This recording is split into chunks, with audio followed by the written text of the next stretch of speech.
కానీ ఈరోజు పరిస్థితి ఏమైందిరా అంటే నీ కుటుంబంలో నీ భార్య ఫోటోని ఈరోజు సోషల్ మీడియాలో పెడుతున్నారు, నీ కూతురి ఫోటోని ఈరోజు సోషల్ మీడియాలో పెడుతున్నారు. అంటే నువ్వు నీ నాయకుడు తాలూకా మొహంలో నవ్వు చూడటానికో లేకపోతే నీ నాయకుడు తాలూకా ఆ 5,000 రూపాయలకో 7,000 రూపాయలకో సాక్షాత్తు ఈ కృష్ణంరాజు అన్న వ్యక్తి వాళ్ళ కుటుంబ సభ్యుల్ని కూడా వీధిలోకి పెట్టేసుకున్నాడంటే ఒక్కసారి మనందరం ఆలోచించాల్సిన అవసరం ఉంది కదా.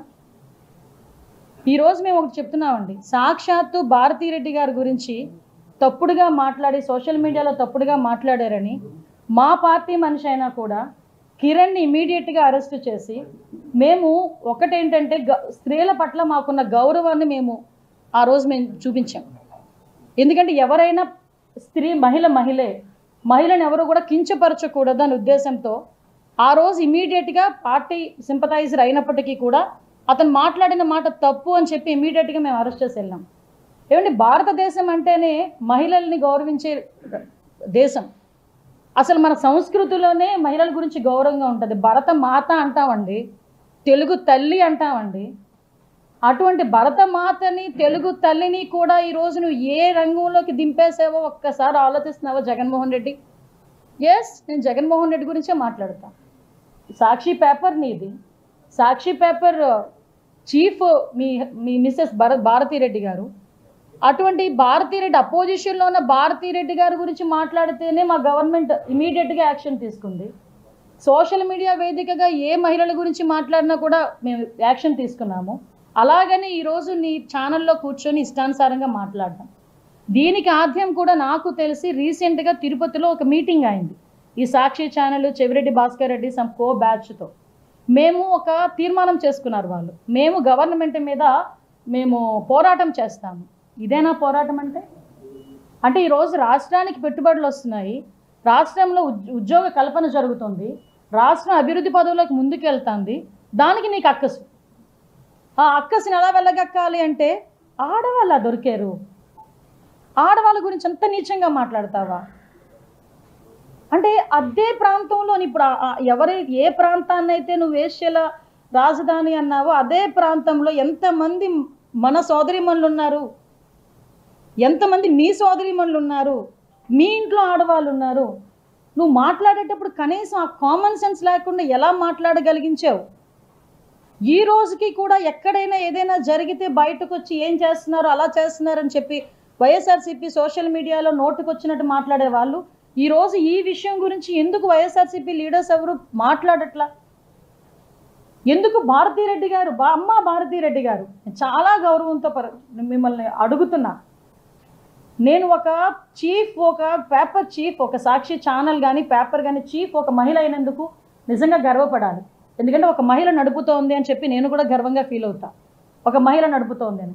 కానీ మీరు ఒక మహిళగా నడుపుతున్న మీ ఛానల్లో, మీరు ఒక చీఫ్గా ఉన్న మీ సాక్షి పేపర్లో అమరావతి గురించి, రాష్ట్రం గురించి మీ తాలూకా డిస్కషన్, మీ ఛానల్ తాలూకా డిస్కషన్లు ఇంత నీచంగా మాట్లాడితే కనీసం బయటకు వచ్చి ఖండించిన పాపాన్ని ఎందుకు పోలేదు? దీని వెనకాతల మీ హస్తం ఉందా? లేకపోతే మీ వెనకాతల జగన్మోహన్ రెడ్డి గారి హస్తం ఉందా?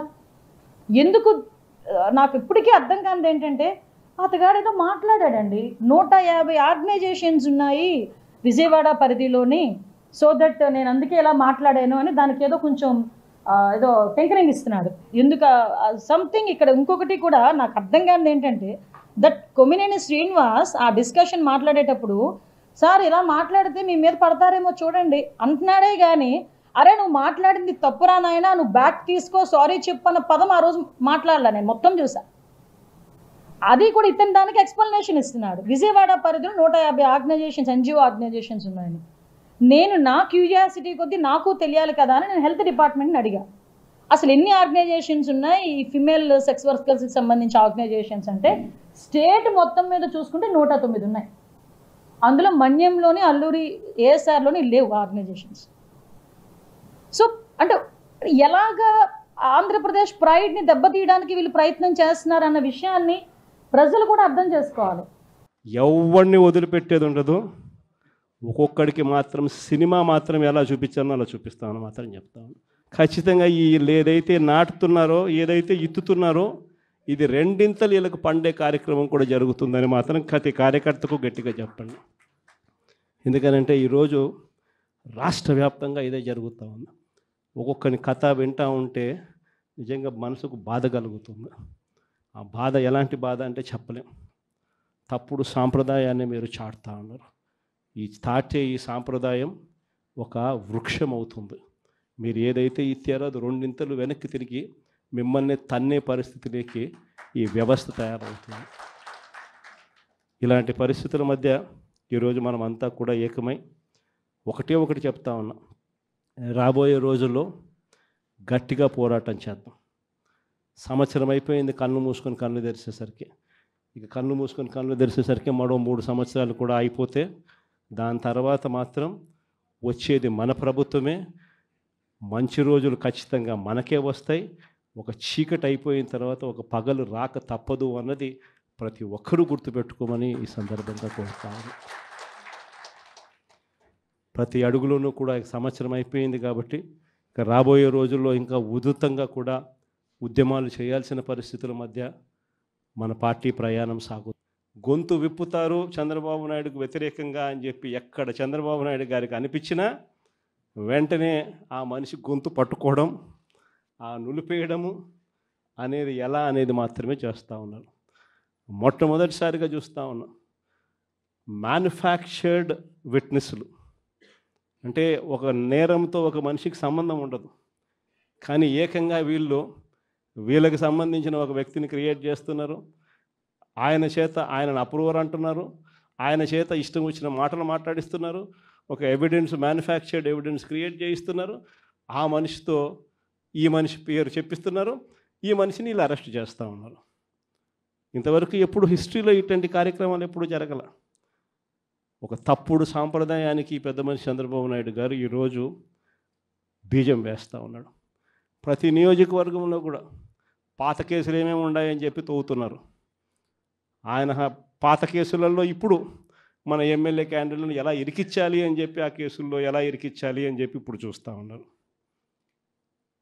ఏ తప్పు జరగకపోయినా కూడా యాక్టివ్గా ఎవడైనా కార్పొరేటర్ ఉన్నా, ఎవడైనా ఎంపీటీసీ ఉన్నా, ఎవడైనా జెడ్పీటీసీ ఉన్నా, లేకపోతే ఎవరైనా లీడర్ ఉన్నా సరే విజిలెన్స్లో ఎలా ఇరికించాలా, తప్పుడు కేసు ఎలా పెట్టించాలా అనే సంస్కృతితోనే ఈరోజు పాలన సాగుతూ ఉంది. నేను ఒకటి చెప్తా ఉన్నా. ఈరోజు కష్టంలో ఉన్న వైఎస్ఆర్సీపీ అన్నదమ్ములను నేను ఈరోజు చూస్తూ ఉన్నా. నేను మీ అందరికీ ఒకటే చెప్తా ఉన్నా. మీ అన్నగా, మీ తమ్ముడిగా, మీ బిడ్డగా ఒకటి చెప్తా ఉన్నా. నెక్స్ట్ వచ్చే జగన్ 2.0లో పరిస్థితి ఈ మాదిరిగా ఉండదు. ఈరోజు ప్రతి కార్యకర్త కష్టాన్ని చూస్తూ ఉన్నా కాబట్టి చెప్తా.